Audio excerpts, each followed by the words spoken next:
এই শোনো না বিক্রম, আমার রান্নাঘরটা খুব সুন্দর করে সাজিয়ে দাও তো।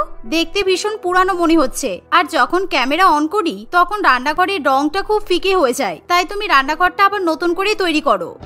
অফিসে যাওয়ার সময় বিক্রম তার বউয়ের মুখে এরকম কথা শুনে একেবারে অবাক হয়ে যায়, কারণ কিছুদিন আগেই সে তার বউয়ের কথা শুনে মডিউলার কিচেন তৈরি করেছে, আর তাতে প্রায় 1 লক্ষ টাকা খরচ হয়েছে। কিন্তু 2 মাস যেতে না যেতেই বউ আবার বলছে রান্নাঘর তৈরি করতে, আর এর ফলে বিক্রমের মাথায় হাত পড়ে। টিনার নতুন করে আবার রান্নাঘর তৈরি করার কারণ হলো টিনা রান্নাঘরে রিলস ভিডিও বানাতে পছন্দ করে।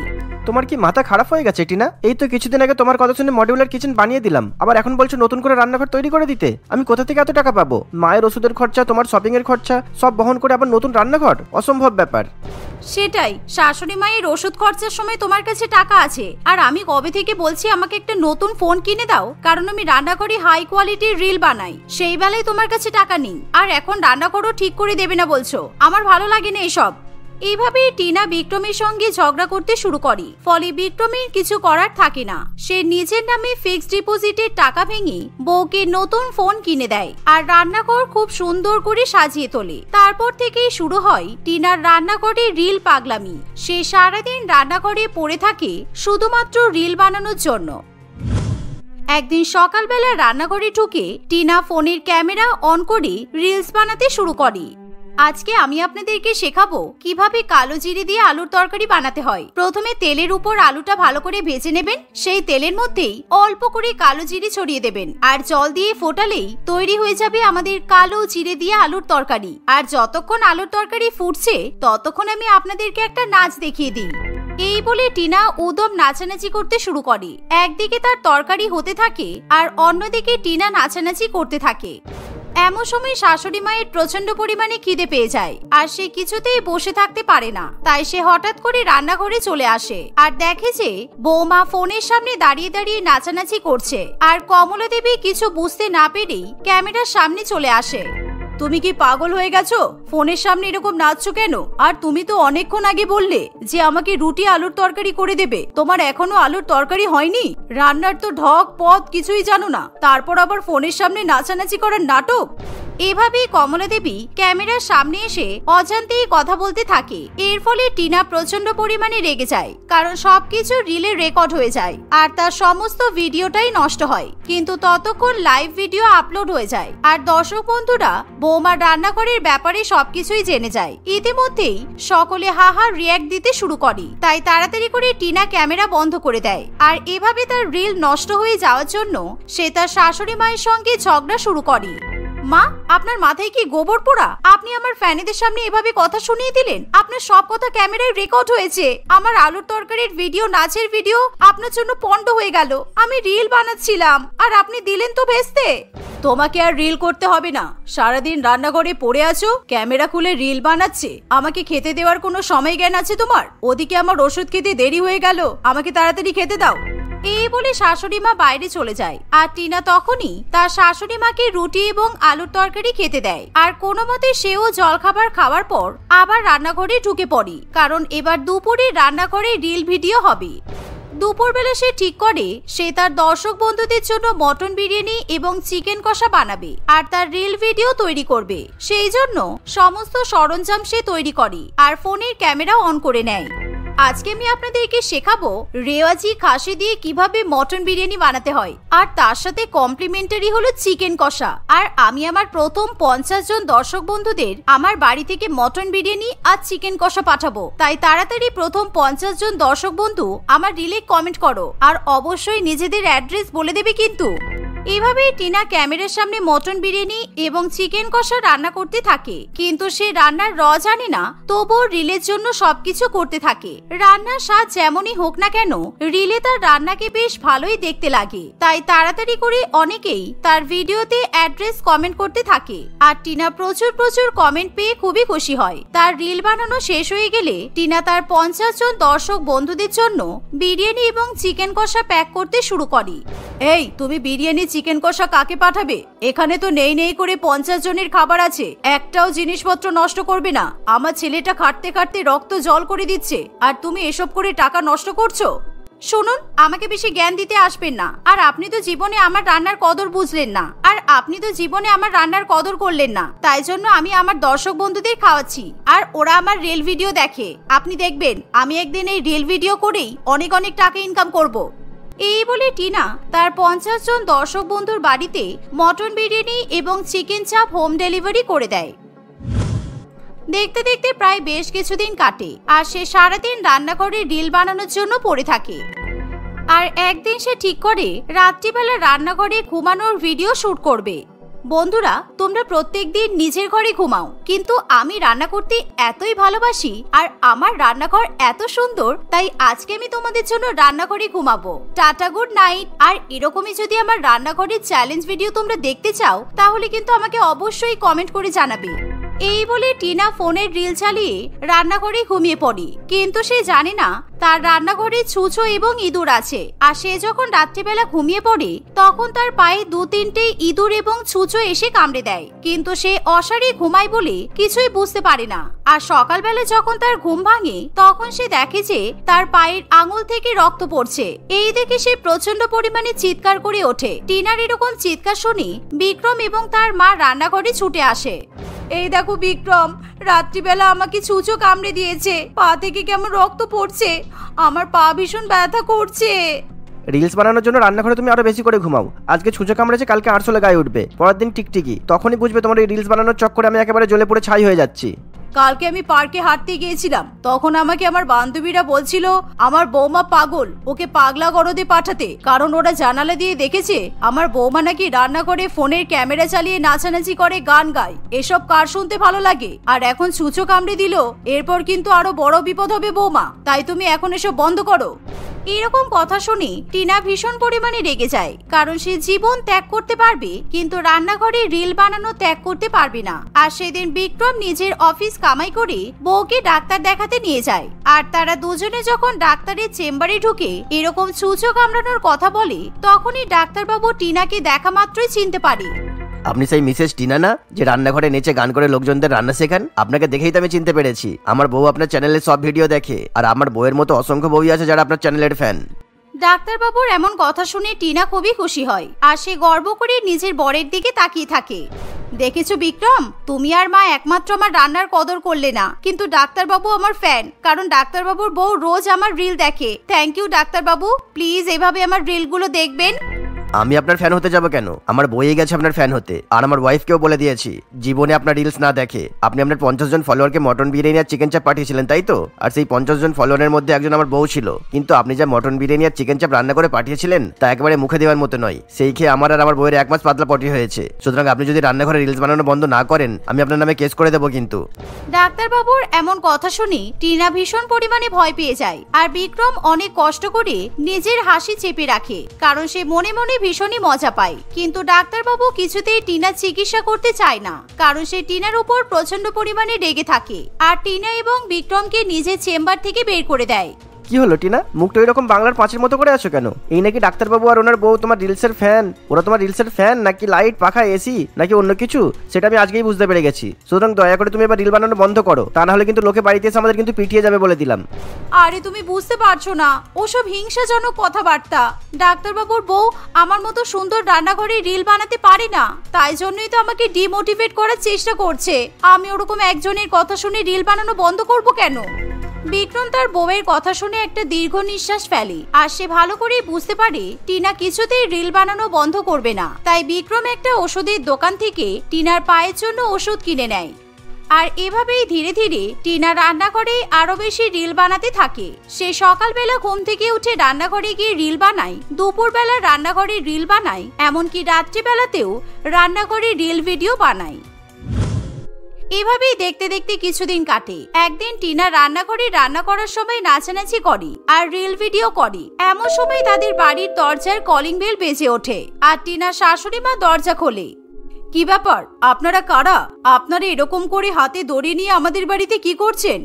আমি হলাম পাগলা ইন্সপেক্টর। আপনাদের বাড়ির সামনে বাবুন বলেছে পাগলা গারদ আছে। আমি সেখান থেকে পুলিশদের নিয়ে এসেছি আপনার বৌমাকে ধরে নিয়ে যেতে, কেননা আপনার পাড়া থেকে কমপ্লেন এসেছে যে আপনার বউ নাকি পাগল। উনি রান্নাঘরে নাচেন, গান করেন, আর পাড়ার সব লোকজনদের ভীষণ পরিমাণে ডিস্টার্ব করেন। তাই ওরা সন্দেহ করেছে যে আপনার বৌমার মাথায় নাকি ছিট আছে, আর সেই কমপ্লেনগুলোর জন্যই আমরা আপনার বৌমার কোমরে দড়ি বেঁধে নিয়ে যাব।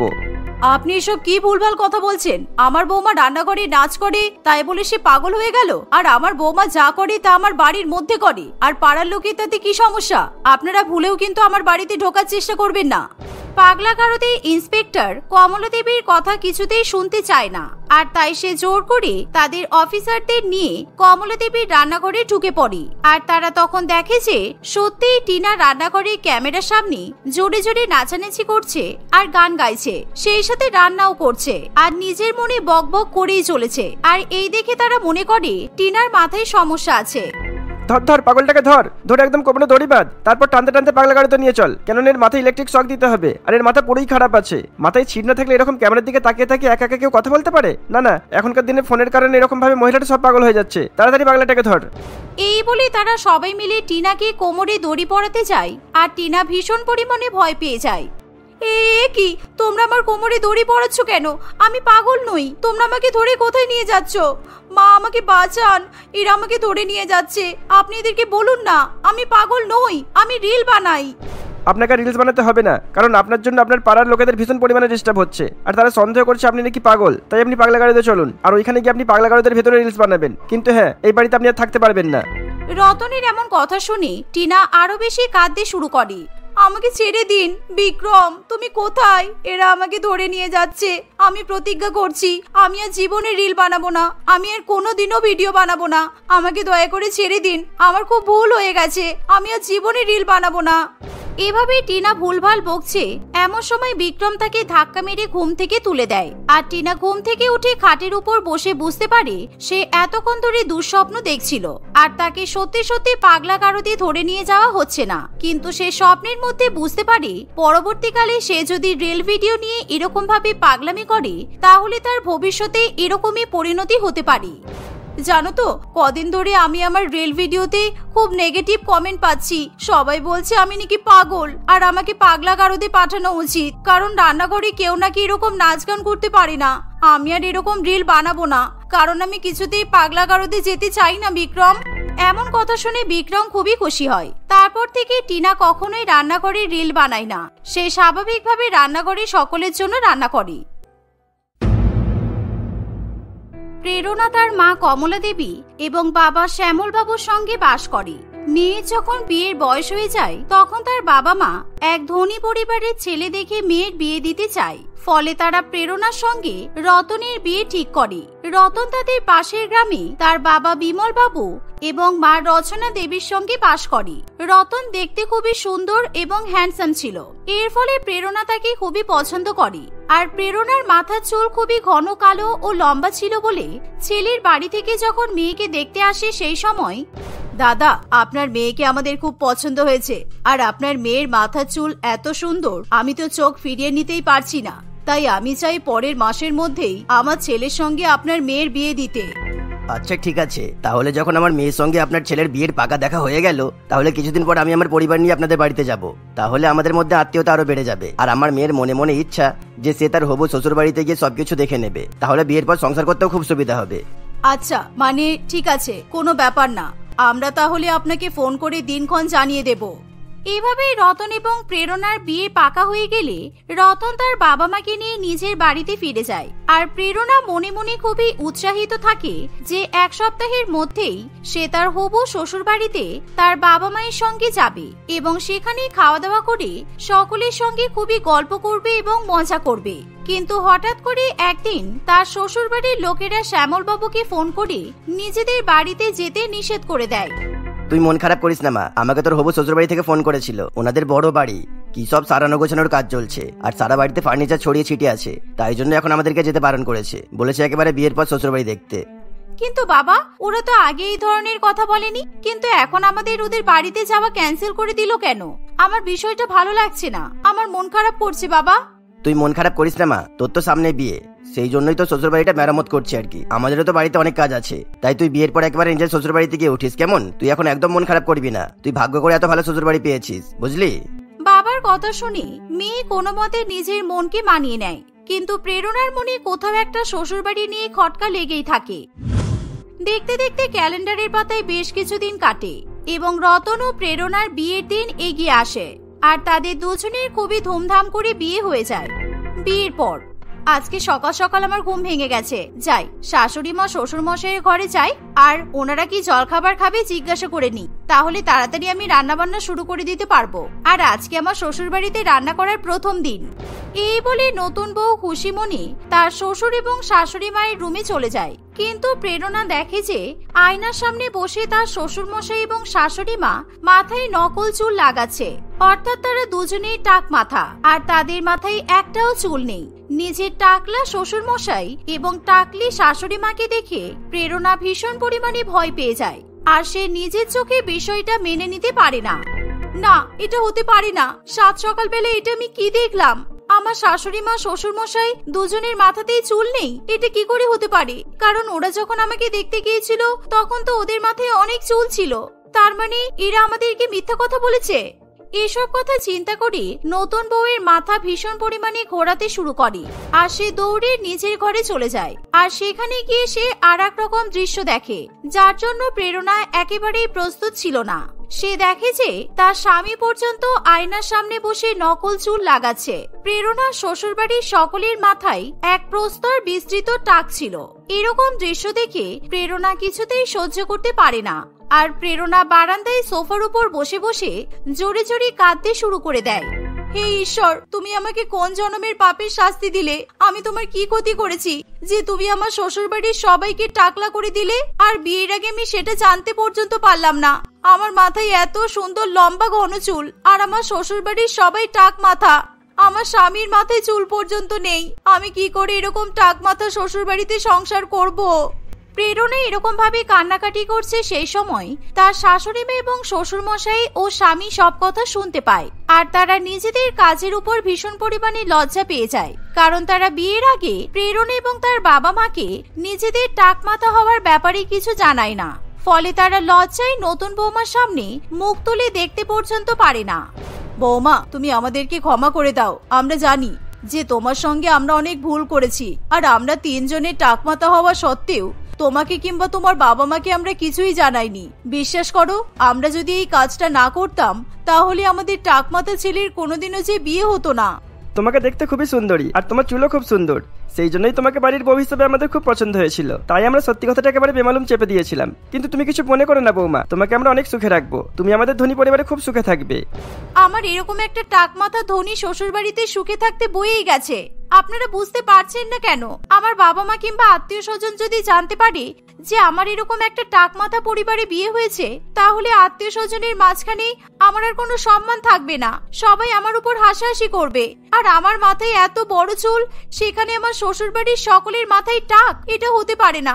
আমি কিছুতেই আপনাদের সঙ্গে সংসার করতে পারবো না।